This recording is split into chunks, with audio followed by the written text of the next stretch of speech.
Hello বন্ধুরা, জ্ঞানজ্যোতি coaching সেন্টারের পক্ষ থেকে তোমাদের সকলকে জানাই আরও একবার স্বাগত।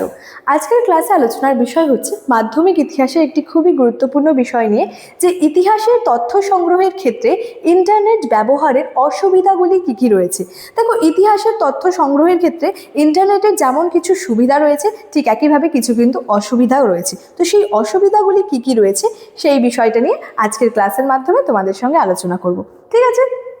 আচ্ছা, প্রথমে দেখো কি বলেছে, যে বর্তমানকালে তথ্য বিস্ফোরণের যুগ নামে পরিচিত, অর্থাৎ বর্তমানকালটা কি তথ্য বিস্ফোরণের যুগ নামে কিন্তু পরিচিত। এই তথ্য বিস্ফোরণের ক্ষেত্রে সবচেয়ে গুরুত্বপূর্ণ ভূমিকা নিয়েছে সম্প্রতি ইন্টারনেট ব্যবস্থার ব্যাপক প্রসার। এটি ব্যবহার করে খুব সহজেই কি হয় এবং নিমেষেই বিভিন্ন বিষয়ের কিন্তু মতো ইতিহাসের বিভিন্ন তথ্যাদি সংগ্রহ করা যায়। কিন্তু ইতিহাসের তথ্য সংগ্রহের ক্ষেত্রে আমরা কি দেখতে পাবো, ইন্টারনেট ব্যবহারের কিছু কিন্তু অসুবিধাও লক্ষ্য করতে পারবো। অর্থাৎ দেখো, এই ইন্টারনেট ব্যবহার করে কি হচ্ছে, খুব সহজে এবং নিমেষেই আমরা বিভিন্ন বিষয়ের কিন্তু তথ্যগুলো সংগ্রহ করে নিতে পারছি। কিন্তু তা সত্ত্বেও এই যে ইতিহাসের তথ্য সংগ্রহের ক্ষেত্রে আমরা কি দেখতে পাবো, ইন্টারনেট ব্যবহারের বেশ কিছু অসুবিধাগুলি রয়েছে। কি অসুবিধা রয়েছে, যেমন দেখো, প্রথমটা রয়েছে হচ্ছে নির্ভরযোগ্যতার অভাব। এখানে কি বলা হচ্ছে, ইন্টারনেটের থেকে প্রাপ্ত তথ্য কতটা যথার্থ বা নির্ভরযোগ্য সেটা যাচাই করা কিন্তু খুবই কঠিন হয়ে পড়ে। অর্থাৎ ইন্টারনেটে কোনো একটা আমরা তথ্য পেলাম এবং সেই তথ্যটা কতটা যথার্থ রয়েছে, কতটা নির্ভরযোগ্য রয়েছে, সেটা কিন্তু যাচাই করে নেওয়া খুবই কিন্তু কঠিন হয়ে পড়ে। একই বিষয়ে বিভিন্ন ওয়েবসাইটে কিন্তু পৃথক পৃথক তথ্য থাকায় পাঠক বা গবেষকরা কিন্তু বিভ্রান্ত হন।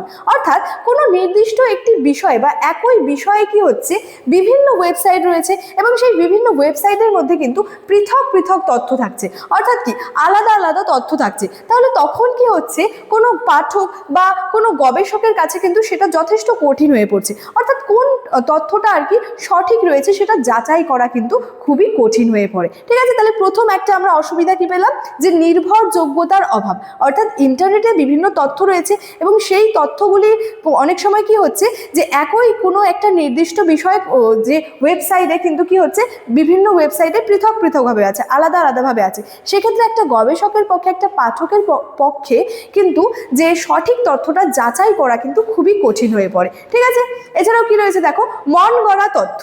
এখানে কি বলা হচ্ছে, ইন্টারনেটে আজকাল যে কেউ নিজের মন গড়া ভুল তথ্যাদি আপলোড করে, তার ফলে কি হচ্ছে, গবেষণার ক্ষেত্রে যথেষ্ট অসুবিধার কিন্তু সৃষ্টি হচ্ছে। তাহলে ইন্টারনেটের মাধ্যমে কি দেখা যায়, আজকাল এটা চলে আর কি, যে কেউ কিন্তু নিজের মন গড়া কোনো তথ্য কিন্তু আপলোড করে দেয়, যার ফলে কি হয়, গবেষণার ক্ষেত্রে কিন্তু সেটা যথেষ্ট একটা অসুবিধার সৃষ্টি করে। ঠিক আছে, আচ্ছা, তারপরে হচ্ছে গবেষণার মান হ্রাস।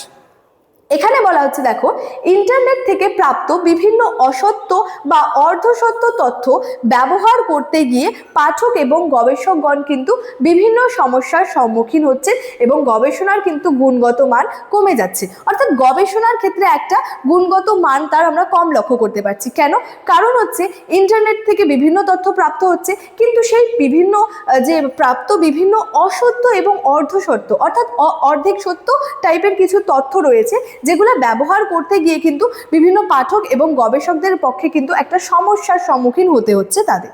আচ্ছা, তারপরে বলেছে দেখো, 4 নম্বরে রয়েছে তথ্যের অসম্পূর্ণতা। এখানে কি বলা হচ্ছে, বহু ক্ষেত্রে ইন্টারনেটে বই বা গবেষণার অংশবিশেষ পাওয়া যায় এবং এই পূর্ণাঙ্গ কাজটি পাওয়া না যাওয়ায় পাঠক ও গবেষকগণদের কিন্তু নানা সমস্যার সম্মুখীন হতে হয়। সুতরাং কি দেখো, ইন্টারনেট ব্যবহারের ক্ষেত্রে যেমন বেশ কিছু সুবিধাগুলি রয়েছে, ঠিক একইভাবে কিন্তু বেশ কিছু অসুবিধাও কিন্তু রয়েছে। অর্থাৎ ইতিহাসের বিভিন্ন তথ্য সংগ্রহের জন্য আমরা কি দেখতে পাবো, ইন্টারনেট ব্যবহারের বেশ কিছু সুবিধা লক্ষ্য করতে পারবো এবং বেশ কিছু কিন্তু অসুবিধাও লক্ষ্য করতে পারবো। তো বিভিন্ন অসুবিধাগুলি কি কি রয়েছে সেই বিষয়টা নিয়ে আজকের ক্লাসের মাধ্যমে তোমাদের সঙ্গে আলোচনা করলাম।